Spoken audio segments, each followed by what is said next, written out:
welcome back to Empower Tutoring, and let's continue our topic, that is prime numbers. So, dear all, in the last video I have explained to you about the prime numbers and few of the facts based on it. Now, in today's video we are going to learn some more things based and depending on prime numbers. The first topic in today's video is the primality. So, dear students, what a primality is? So, it is nothing but the property of being prime. Any number, if it is prime, then it has some property. So, that property of being prime is simply known as primality. So, nothing very difficult here. Now, how can we find that the number which are given are prime or not? So, there are two methods here, students. First method to find a prime number you all are aware of. I am talking about two methods here. The first method is sieve of, that is the sieve of Eratosthenes.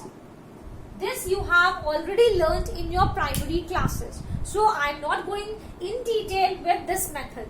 Okay. Anyone, if you want to, if anyone is interested in asking this method, then you can please ask in the comment box. So I will not go into the deep of this method, but most important method that we are going to learn here is a trial method. This is trial division method, which is going to help you to find whether the number is prime or not. Let's see how can we do this. Now, with an example, I'm going to explain this to you. Like suppose I have a number 137. Okay. Now I want to find out whether this number is prime or not. So, what you have to do, students, is try to find out a perfect square which is very close to this 137. As you all know very well that 137 is not a perfect square.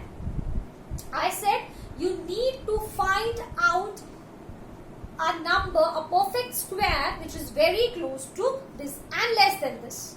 Okay, like if I take 11 into 11, it gives me 121. And if I take 12 into 12, it gives me 144. So I will not take this one. Instead, I am going to take the smaller one. Now, this is the condition of the trial division, which is represented somewhat like this in your books. M square is less than equals to n. You have to choose such value of m, which if you take the square of which is less than or equals to n. It should not be more than that. Now, after getting this value, we have got 11. Now we are going to write all the prime numbers till 11. Okay. Starting from the first one, we are going to write all the prime numbers. So the prime numbers are 2, 3, 5, 7 and 11. These are all the prime numbers starting from 2 to 11, which the value of m. Now, have a look. Is this 137 divisible by 2, 3, 5, 7 or 11? Obviously not. 137 is not divisible by any of these prime numbers, which shows that 137 is a prime number. Okay, this is what you have to do in a trial division method. Let me have one more question, one more figure, so that you can understand it well. I have a number 323. So let's find out, or let me take some other number. If it is 178, if I take, so 178 means if I take the square of 13, I will get 169. If I take the square of 14, I will get 196. So obviously this will not be the value of m. What will be the value of m, dear students? So this is very close. So here m square is less than equals to n. This is the condition you have to apply. So here your m is equals to 13. Now starting from the first one, let's find out 2, 3, 5, 7, 11, 13. Okay, till 13 we have to take. Okay, now beta, students see, 178 is clearly divisible by this 2. Okay, and by 3 can we divide this? 3 by 3 we cannot divide this. But as you can see, it is divisible by 2. So obviously 178 is not a prime number, because out of all these prime numbers, it is clearly divisible by 2. And you can check for other options also. Okay, so if it is divisible by any of the prime numbers, then obviously it is not a prime number. And if it is not divisible, then you can check out that it is a prime number.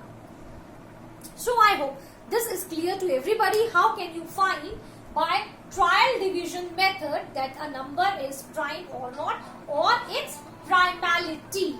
Okay, moving on to the next topic.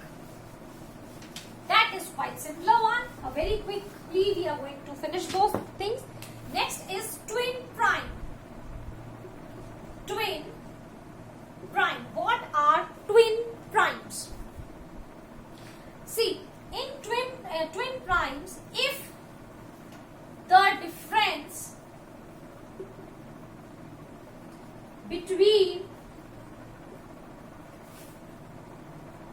two prime numbers is 2, then they are said to be twin primes. Okay, we have to select such kind of prime numbers that the difference is 2. Like if I say 2, 3, 5, 7, 9, 11, 13 and so on. Here is the difference 2? Obviously not. But in here it is not. Here this is. So we can say that 3 and 5 are twin primes. Taking on the next one, 5 and 7, the difference is 2? Yes, obviously. So the next group is 5 and 7. Moving on to the next, 7 and 9, the difference is 2? Yes. So they are also twin prime. Then 9 and 11, yes. So they are again twin prime. And then 11 and 13, yes, they are again twin prime. Then after 13, we will have 17. So they are not twin prime. And similarly, you have to find the twin prime numbers. Let's have a look to the co-prime numbers. These things you have already done in your primary classes. Now, talking about the co-prime numbers. If the prime numbers do not have any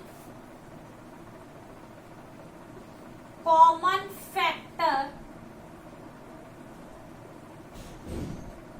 other than 1. If we have prime numbers and in those prime numbers we do not have anything common except a factor 1, then such numbers are called co-prime numbers. Like 2 and 3, their common factor will be only 1. Like 5 and 7, again the common factor will be only 1. We can also have 2 and 9. Sorry, 9 is not a prime. Sorry, 2 and 7. Again, the common factor is only 1. So in such pairs where the only common factor is 1, such kind of prime numbers are said to be co-prime numbers. Now, here all these things about the prime numbers are completed. Now, something new is given in your book, which is known as encryption. Now, what is encryption? So, dear students, actually this term is discussed in computers. This term very often appears when we talk about computer languages or whenever we talk about sharing of the data. So, what encryption is? Actually, we all are using it somewhere or the other while uploading or downloading the files from the internet, but without having a proper knowledge. So, actually, encryption is the way of sending the messages in a secret manner. When this is a process by which your text messages, your plain text messages, which I'm not talking about the pictures, your text messages are converted into a secret code and then delivered to the other end. Actually, we all are using this. To know about encryption in detail, please stay tuned on the channel, because in the case of the computer classes, you will be getting the explanation of encryption there in detail. Okay. So this is actually the process of, I'm just going to write the definition here, the process of converting the plain text to the secret code. This process is called encryption. And why the encryption is done? So that is quite easy one for everybody to understand, so that on the midway nobody else can read your messages. So for that reason the encryption is used while sending the messages. Then one more term is there, de-encryption. Obviously, once you have set it in a secret code, on the other end it needs to get de-encrypted. De-encryption. De-encrypted. Okay, then only you will be able to read the message. So on the other end, the de-encryption is done, which is simply the opposite of encryption. So here the secret code is again converted into the plain text. So these two are the new terms here.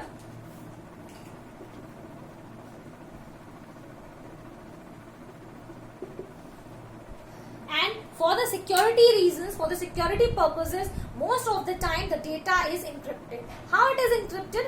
Like you can see, many of the times while sending the messages to your friends or while receiving the files from the internet or uploading files, you might have observed that such kind of symbols appear. It could be a star, it could be some circle, some lines, somewhat like this. And you just observe that why your message is not being displayed properly and it is written in such like a symbolic language. So actually this is encryption. Okay.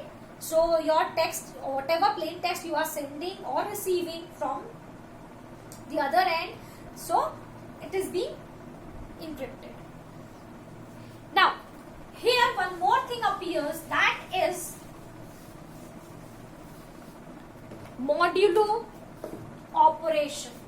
Again, dear students, this modulo operation is actually not a part of your mathematics. In mathematics we never had any such thing, but actually this concept has been derived from computers. Okay, like if we want to get the remainder of anything, then modulo operation is done. Modulo, if you take modulo, then it returns the remainder. It returns you the remainder. And how are we going to write it here in mathematics is m mod n. Now how it means, like suppose m is equals to, I am taking 5 and here I take 7. So 5 modulus 7. That is not possible. Greater value here. It would be m would be 7 and n would be 5. So how are we going to write 7 mod 5? It means 7 has to be divided by 5. That means 7 you are going to divide by 5. So how many times will it be divisible? 1 time, and the remainder would be 2. So if I write this 7 mod 5, so your answer will be 2. Let's have one more example. 13 mod, let's have 12. 13 mod 12. So it means again the same thing. 13 is divided by 12. So how many times it is divisible? 1 time and this. So the remainder is 1. So if it is written 13 mod 12, so your answer would be 1. This is how you are going to do. So these two videos, the previous one and this video, is going to help you out to complete your first exercise. So please do it, and if you have any doubt regarding all these points, you can ask me through comment box. Okay, and see you in the next video, in the next session. Till then, bye bye.